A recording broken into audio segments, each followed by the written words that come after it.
Bob, it's hard to already move on to talking about another system when we're still worried about Harvey. Yeah, and on social media and on the internet, there's a lot of long-range forecasting. Don't get worried, nothing to be worried yet about. Just kind of watch it. You know, back in the day, you never had access to that, but those models are out there, and we saw with what happened with Harvey, it can change a lot in the course of, at one point, Harvey, 5 days out, had it going into Mexico, if you recall, and so eventually ended up into Texas. So a lot can happen between now and timing of it. We were just talking about it would be for us if we were to get anything at all.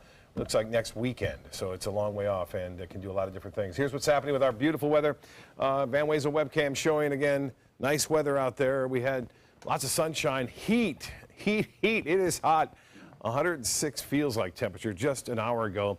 That's dropped a whopping 2 degrees. And Harvey's still causing problems. There are flood warnings. There's tornado watches out. There's tornadoes being issued now, tornado warnings being issued into Alabama as that outer feeder band continues to have enough rotation and spin to it that it's prompted the National Weather Service to issue those tornado warnings northwest of Birmingham. Heavy rainfall now into Tennessee. This is the tornado watch area, which covers a good chunk of northwestern portions of Alabama and northeast Mississippi. Flood warning already in effect for Memphis and places to the north. So it's not over. Even though it's a tropical depression now, it still is causing all sorts of problems. You can see some storms that were around have weakened and moved on. The sea breeze fronts are hitting one another here into Wauchula in the next hour or so. You'll start to see more storms firing up there in the interior counties. As far as the current conditions go, we have some sunshine, plenty of it. The heat index at 104. That's due to a dew point, which is incredibly high at 80 degrees. It doesn't get much higher than that. West winds are at 9 now, and the pressure 2998. The high today was 90, right at the average. This morning's low was warm at 78 degrees. And as far as the rainfall goes, that monthly total now at 20.97.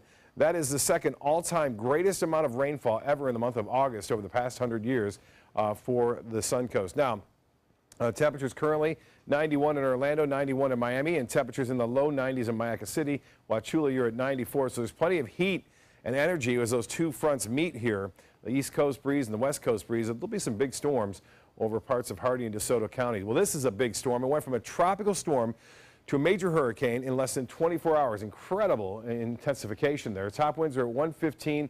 It's going to move to the west and northwest as a result of a high pressure building to the north of it. After 5 days, it looks like it'll be east of the Leeward Islands as a Category 4 with 140-mile-an-hour winds. And there's a lot of uncertainty as to what it might do. Now, the reason why it's a little bit further south than the GFS is because some reliable models keep it on a more westerly course in time.